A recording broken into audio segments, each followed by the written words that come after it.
You know, what you're looking at is a piece of property, actually two pieces of property on North Main Street, 211 and 213 North Main Street, that have been vacant for quite some time. And it took a long process for the city to go through the hoops to acquire title to these properties and get them demolished. They had to be demolished together because it would have been very difficult to demolish one of them without having a demolition of the other. The broader picture is that buildings such as this have been standing in the way of Gloversville's redevelopment for decades. And this is the first of many that we're going to be taking down.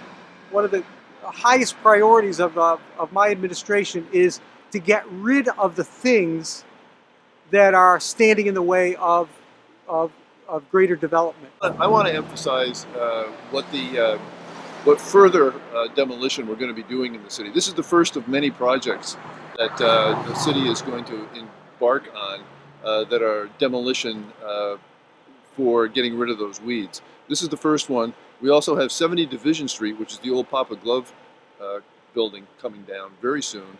And we have also contracted with Jackson Demolition, who's doing this work, to do 10 houses in the city. We did that on a bulk basis. We gave them an RFP to respond to for $170,000. They responded to do 10 houses, and those are houses that have been foreclosed upon by Fulton County, and that are on the list of the worst offensive houses in the city. In trying to get this building demolished, one of the key problems is it literally looks like it's attached to the other building next door. It's not, but it is so very close that it takes a lot of skill in order to get this building down. And it's also attached to this building on the right. So now you got a building in between, and this building is the one that's totally unstable. So what we tried to do was get possession of the 213 North Main in order to use that as a foothold to get at tearing down 211. So it would give us some space and allow us to bring this building away from 209, which is going to remain. So when you take a look at this section of North Main Street, you take a look at some of the buildings, and you have Al's Pizzeria there, and then next door to that there's a viable building with residences on the upper floors and a business on the first floor. And then you have this other two-story building. All these buildings are producing tax revenue, and they're viable businesses.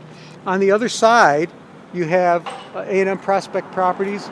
They take very good care of their building, and you have the tavern just up the street. So, you know, the whole street has the potential of being redeveloped commercially.